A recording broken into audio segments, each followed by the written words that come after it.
Hey hi everyone, welcome back to my channel Payel lifestyle. তো আজকে আমাদের বাড়িতে অনেকে আসবে, তো মা বললো যে আজকে চিকেনটা তুই রান্না কর। এমনি সব রান্না কমপ্লিট, মা বললো চিকেনটা তুই কর। তো আমি বললাম ঠিক আছে। তো দেখো আমি চিকেনটা প্রথমে ভেজে নিচ্ছি হালকা, আর এদিকে মা একটু সবজিগুলো কেটে দিচ্ছে। মাকে বললাম কেটে দাও, না তো অনেক দেরি হয়ে যাবে। তো দেখো আমার চিকেন ভাজা কমপ্লিট। এখন আমি আলুগুলোকে ভেজে নিয়ে তুলে নিলাম। এখন আমি মশলাটা ভালো করে কষিয়ে নেব। দেখো আমি মশলাও কষাতে দিয়ে দিয়েছি, আর এদিকে আমি জল খেয়ে নিচ্ছি, কারণ যা গরম পড়েছে আমাদের এদিকে কদিন ধরে শিলিগুড়িতে, জল না খেলে থাকাই যাচ্ছে না। তাই এই গরমে সবাইকেই কিন্তু বেশি বেশি জল খেতে হবে। আর আমি যদি জল না খাই, মাঝে এত চেঁচাতে থাকে, আমি ভয়ে নিজে থেকেই ওর জন্য জল খাই। তো এর মধ্যে দেখো দিদিও চলে আসে। তারপরে আমি মশলাটা ভালো করে কষিয়ে এখন মাংস দিয়ে ভালো করে কষিয়ে নেব। আর দেখো কালারটা কত সুন্দর এসেছে। আজকে আমি অনেক দিন পরে রান্না করছি না, বেশ ভালোই লাগছে। তো তারপরে দেখো পাখি দিয়েও চলে এসেছে, আর এসেই দেখো সোনা কাজে লেগে পড়েছে।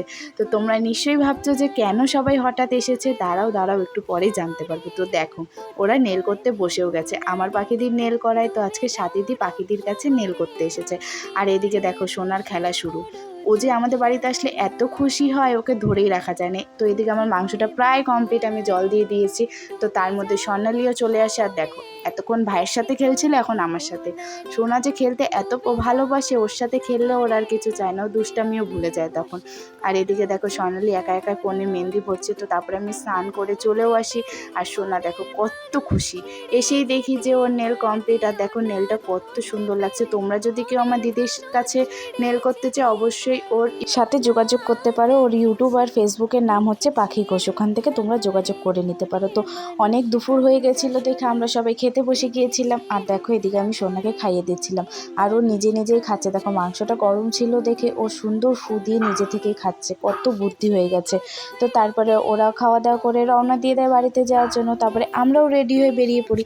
তো আমরা এখন যাচ্ছি হলো, প্রথমে আমরা দিদি বাড়িতে যাব, কারণ এখন যা রোদ, এখন আর কোথাও বেরোবো না। তো আজকে আমরা যাব হচ্ছে একটা ব্রাইডকে মেহেন্দি পরাতে। আমি মেহেন্দি শেখার পরে আজকে ফার্স্ট কোনো ব্রাইডকে মেহেন্দি পরাতে যাব। তো এখন আমরা প্রথমে দিদি বাড়িতে এসে দেখো আমরা শুয়ে বসে কাটাচ্ছি, কারণ বাইরে প্রচণ্ড রোদ, এখন যাওয়া অসম্ভব।